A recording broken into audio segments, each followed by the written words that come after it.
আমার বক্তব্য শুরুর আগে আমি জাস্ট দুটো কথা বলে নিতে চাইছি, যাতে আমার বক্তব্যের অভিমুখটা বুঝতে সুবিধা হয়। আমি আগে এই জনজাতিদের নিয়ে লেখা উপন্যাস, গল্প, এগুলো গল্পের টানে পড়তাম। তারপরে আমার কাছে এই জনজাতি গোষ্ঠী বেশ কয়েকজন পিএইচডি রিসার্চ স্কলার রিসার্চ করতে আসে এবং করছে ওটা।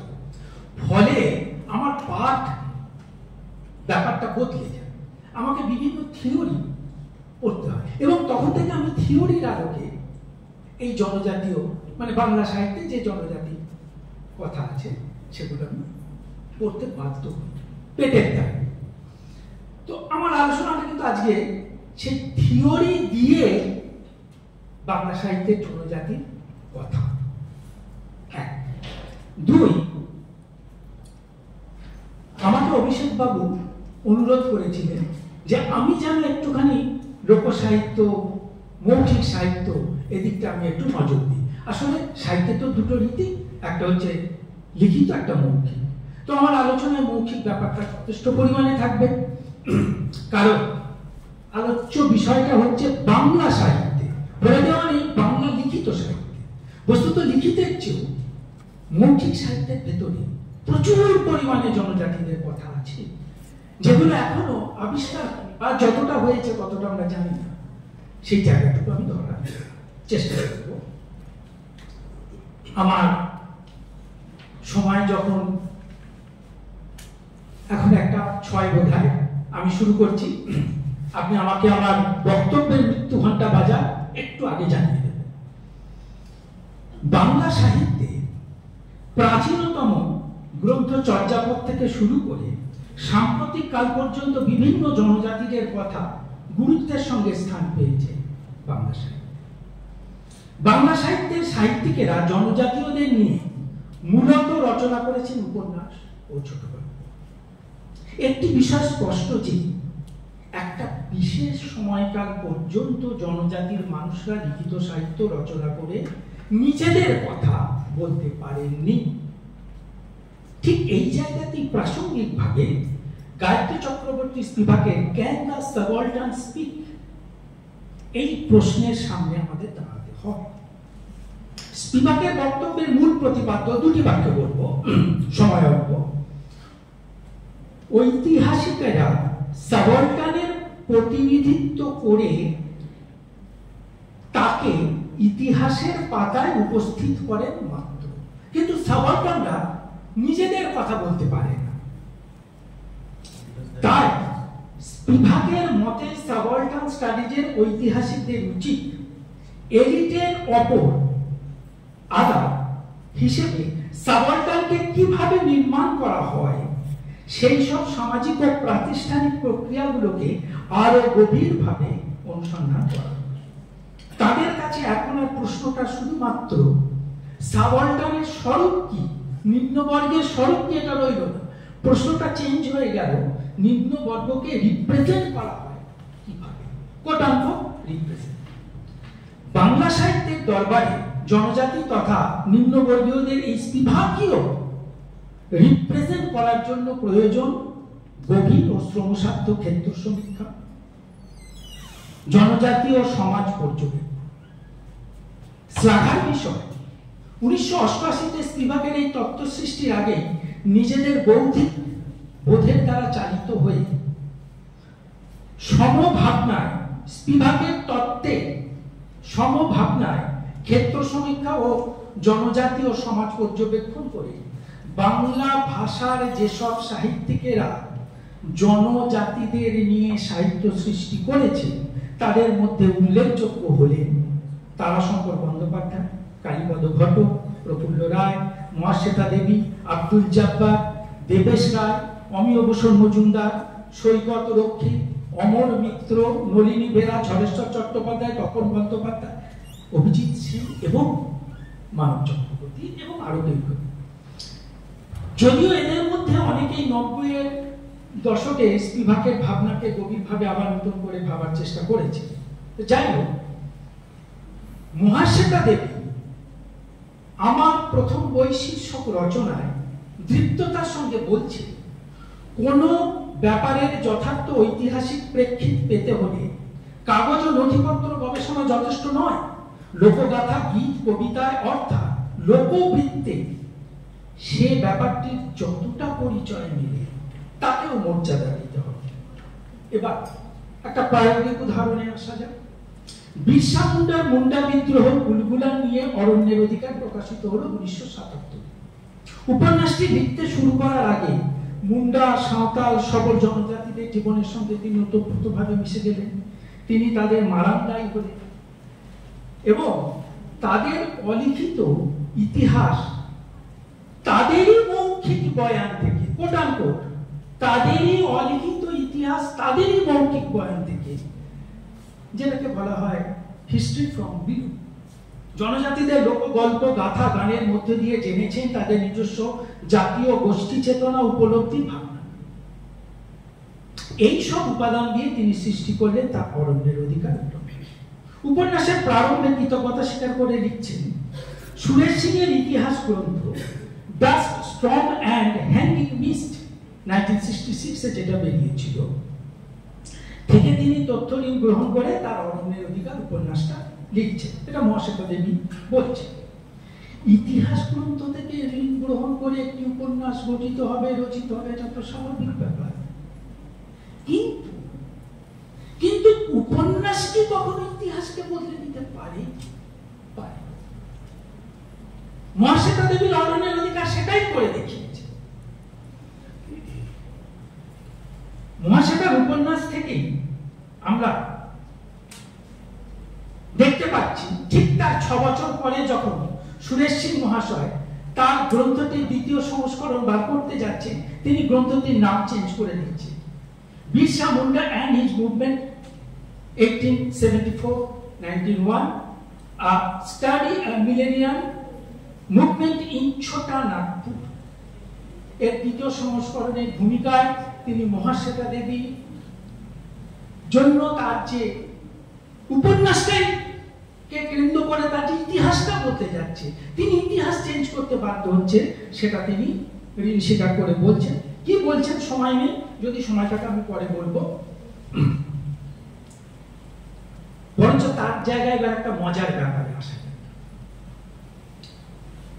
1988 সালে গায়ত্রী চক্রবর্তী স্পিভাকের ক্যানাডা সাবঅল্টার্ন স্পিকের বিপ্রতীপে 1916 সালে ঐতিহাসিক রূপকুমার বর্মন লেখেন, yes the scheduled caste can right.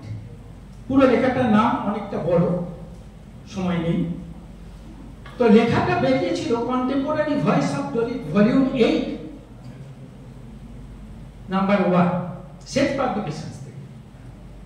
অধ্যাপক বর্মন, এখন তিনি এখানকার ভাইস চ্যান্সেলর। আমি যখন এটা পড়েছি তখন উনি যাদবপুরে আছেন, আমিও তখন সবে নবিশ পড়াশোনা করছি, এইসব ছাত্রদের গাইড করবো বলে। অধ্যাপক বর্মন দেখিয়েছেন বাংলার পৌণ্ড রাজবংশী জাতির একাধিক শিক্ষিত লেখক নিজেদের আত্মচরিত সাহিত্য উপন্যাসে নিজের ও নিজের সমাজের আর্থসামাজিক অবস্থান বঞ্চনার কথা লিখেছে। ঐতিহাসিক রূপকুমার বাবুর বক্তব্যের সমর্থন করে এর সঙ্গে আমি নিজের ভাবনা থেকে আরো দুটো তথ্য দিতে চাই।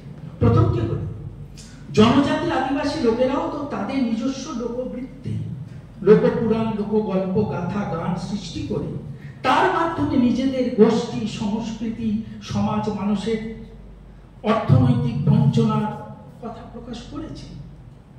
এগুলি তাদের ওরাল লিটারেচার, মৌখিক সাহিত্য। এই মৌখিক সাহিত্য থেকেই তো বাংলা সাহিত্যের জনজাতির কথাকারেরা তাদের সাহিত্যের উপাদান সংগ্রহ করেছে। দ্বিতীয়টি হল রূপকুমার বর্মন কথিত নিম্নবর্গীয় লোকেরা নিজেদের কথা লেখার সঙ্গে সঙ্গে প্রতিবেশী জনজাতিদের কথাও বাংলা লোকগল্পে, জনশ্রুতি, পাঁচালীতে, গানে মধ্যে সঞ্জীবিত করে রেখেছিলেন। এর প্রমাণ আছে। অর্থাৎ জনজাতিদের কথা বাংলা সাহিত্যে শুধুমাত্র উপন্যাসে, ছোট গল্পে লিখিত আকারে পাচ্ছি তা নয়, বাংলা লোকসাহিত্যের বিভিন্ন আঙ্গিকের মধ্যেও জনজাতিদের কথা আছে। ময়মনসিংহ গীতিকায় গারো হাজংদের কথা, পটুয়াদের পটের গানে, আলকাপ লোকনাট্যে, পাঁচালিতে, গল্প কথকদের মৌখিক সাহিত্যে উৎসসূত্রগুলো একটু ধরিয়ে দিই, তাহলে আপনাদের মনে হতে পারে যে আমি স্কিপ করে বেরিয়ে যাচ্ছি। তারাশঙ্কর বন্দ্যোপাধ্যায় 1966-তে সাঁওতাল বিদ্রোহ নিয়ে লেখা তার অরণ্যবন্যী উপন্যাসের প্রস্তাবনায় এবং উপন্যাসের মধ্যে নয়ন পালের পটের বহুমাত্রিক গুরুত্বপূর্ণ উপস্থাপনা করেছে। আমি নিজে 2002 সালে বীরভূমের দাতা বাবার পাথর চাপড়ি মেলাতে যখন ক্ষেত্র সমীক্ষা করতে যাচ্ছি, আমি দেখেছি সেখানে সাঁওতালদের বিদ্রোহ নিয়ে তিলকা মাঝি এবং সিধু গানকে নিয়ে পটের গান শুনেছি এবং পটচিত্র দেখেছি। 2004 সালে বীরভূমে সুরিচুয়ার পাথর খাদানে আমি ক্ষেত্র সমীক্ষা করতে গেছিলাম তাসের মিয়ার আলকাপ দলের কাছে। সেই আলকাপ দলের নাটকের কাহিনীতে তারা সাঁওতাল বিদ্রোহ কথা তুলে ধরেছে।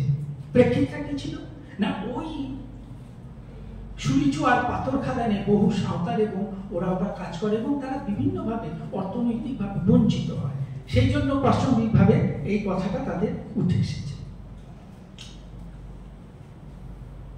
সাঁওতাল বিদ্রোহ নিয়ে পাঁচালি লিখেছিলেন বীরভূমের মামুদবাজার থানার কুলকুড়ি গ্রামের রায়কৃষ্ণ দাস। শিউরির শিবরতন মিত্রের নিজস্ব সংগ্রহশালায় গিয়ে সেই পাঁচালি গ্রন্থ পাঠ করেছিলেন ঔপন্যাসিক তারাশঙ্কর বন্দ্যোপাধ্যায়। সূত্র, প্রস্তাবনা, অরণ্যবন্যী উপন্যাস। এই প্রস্তাবনা অংশী তারাশঙ্কর বাবু জানিয়েছেন তার পিসিমা গল্প কথক হয়ে শৈশবে তাকে সাঁওতাল বিদ্রোহের গল্প কথা শুনিয়েছে। প্রসঙ্গত উল্লেখ, বাঁকুড়া 12 মাইল জঙ্গলে বাগদিয়া বলে একটা জায়গা আছে, একেবারে ভিতরের দিকে একটা গ্রাম। সেখানে সাইন্টুটুর কাছে আমি সাঁওতালি গানের ক্ষেত্র সমীক্ষা করতে গেছিলাম, সঙ্গে আমার রিসার্চ স্কলার ছিল। সেখানে তিনি আমাকে বলছেন যে রানীমাদের হরিপাত্রের চায়ের দোকানে বসে তিনি বাংলা ভাষায় সিধু কানু সাঁওতাল বিদ্রোহের গল্প শুনছে বাংলা ভাষায়, কিন্তু এটা মৌখিক সাহিত্য, এটা লিখিত সাহিত্য নয়। আমি এটা জেনেছিলাম 2014 সালে। খেয়াল করুন, পটুয়া নয়ন পালের যদি কাল্পনিক চরিত্র হয়েও থাকে, পটের গানের মাধ্যমে তারাশঙ্করের অরণ্যবন্যী উপন্যাসের মধ্যে উচ্চারিত হয়েছে নিম্নবর্গীয়দের ভিন্নতর নিজস্ব স্বর। হেগেলের ভাষায় যদি এটাকে রিফ্লেক্টিভ হিস্ট্রি বলে কেউ বলতে চান, অসুবিধা কিছু নেই, কিন্তু তাতে কিন্তু গুরুত্বটা কমে না।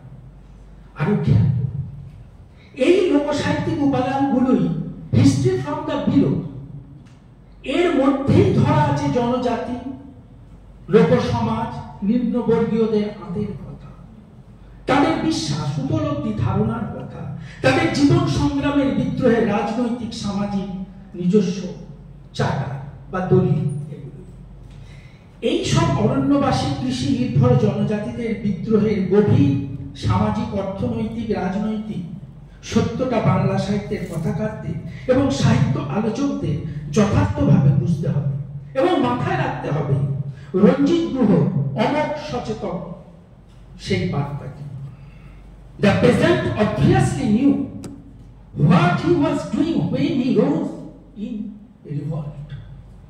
The fact that this was designed primarily to destroy the authority of the superordinate elite and carried no elaborate blueprint for its replacement.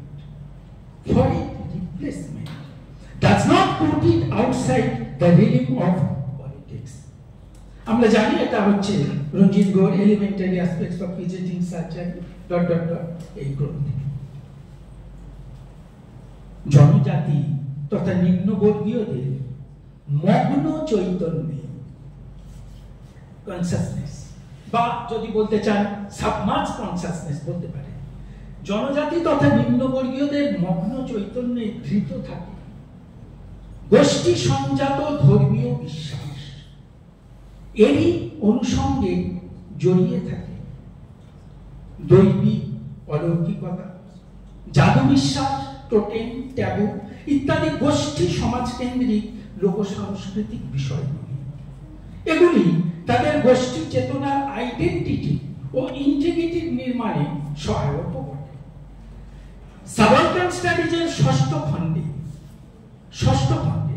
Partha Chatterjee লেখক, মানে ওই সাবালটান স্টাডিজের পার্থ চ্যাটার্জি তার কাস্ট অ্যান্ড সাবালটান কনসাসনেস প্রবন্ধে লিখছেন, দৈনন্দিন জীবনে যাপিত ধর্ম একটি জাতি গোষ্ঠীকে নিম্নবর্গীয় চেতনা গঠনে অন্যতম শক্তি হিসেবে ক্রিয়াশীল রাখে এবং উচ্চবর্গীয় আদর্শের বিরোধী শক্তি হিসেবে কাজ করতে থাকে নিরন্তরভাবে। বাংলা সাহিত্যে জনজাতির কথা নিয়ে রচিত উপন্যাস, গল্পে এই পার্থ চট্টোপাধ্যায়ের তত্ত্ব উপন্যাসের কাহিনী ও চরিত্রে কতটা সত্য হয়ে প্রতিপাদিত হয়েছে, সময়ের অভাবে চকিতে আমরা একবার জাস্ট সেটা চোখ বুলিয়ে নিই। অরণ্যের অধিকার উপন্যাসের অষ্টম অধ্যায়, জঙ্গলে তুমুল ঝড় উঠেছে, মুহুর্মুহু বজ্রপাত হচ্ছে, অঝরে বৃষ্টির মধ্যে দুহাত তুলে মাথা উঁচু করে বিরসা বলছে, এটা ম্যাজিক রিয়ালিজমের সৃষ্টি করে ফেলেছে এই জায়গাটায় আমাদের মা সেটা দেবী। তো যাই হোক, মাথা উঁচু করে বিরসা বলছে, আমি ভগবান। এরা ভগবান চেয়েছিল না, আমি ভগবান হয়ে ফিরে এলাম, আমি ধরতি আবা, কোট আনকোট, আমি ধরতি আবা। মুন্ডারা দল বেঁধে চেঁচাচ্ছিল। এটা শুনে সামনে যে মুন্ডা অধিবাসীরা ছিল, যারা বিদ্রোহে ঝাঁপিয়ে পড়বে সহযোগী হয়ে, তারা দল বেঁধে চেঁচাচ্ছিল, ভগবান হয়ে আছে গো, বিরসা ভগবান হয়ে আছে, বুকাকে ভাত দিবে, দিগুদের খেদা করা দিবে। খেয়াল করো, নিম্নবর্গীয় চেতনা যাচ্ছে, আর তার সঙ্গে দিগুদের খেদা করে দেবে, অর্থাৎ উচ্চবর্গীয়দের বিরুদ্ধে একটা জিহাদ, একটা লড়াই চালাতে হচ্ছে। সময়ের অভাবে ব্যাখ্যা নিষ্প্রয়োজন, শুধু উপরে যে বাক্যগুলো আমি শোনালাম বা এতক্ষণ বললাম, সেখান থেকে কয়েকটি শব্দবন্ধ উদ্ধৃত করব, তাহলে আমাদের কাছে ব্যাপারটা পরিষ্কার হবে। এরা ভগবান চেয়েছিল মা, আমি ধরতি আবা, বিরসা মুন্ডা বলছেন এটা। আর মুন্ডা জনসমাজ তার সামনে, তার সহযোগী বিদ্রোহী, তারা বিদ্রোহীরা, তারা বলছে ভুটাকে ভাত দিবে। দেখুন, নিম্নবর্গীয় চেতনা জাগ্রত হচ্ছে, আর দিগুদের খেদা করা দিবে। মানুষের দৈবী সত্তা আরোপ হয়, মানুষ বিরসা ভগবানে পরিণত হয়, বিরসা লিজেন্ডারি নায়কের মর্যাদা পায়, নায়ক বিরসার শারীরিক মৃত্যু ঘটে, কিন্তু ধরতি আবা বিরসার মৃত্যু ঘটে না, সে বেঁচে থাকে উদ্গুলান, মিথের সৃষ্টি হয়, লোকগল্প, বীর গাথা, গান জন্ম নেয়। লোকসাহিত্যের এই উপাদানগুলি হয়ে ওঠে জনজাতিদের আগামী দিনের সংগ্রামের হাতিয়ার। ধন্যবাদ। জয়।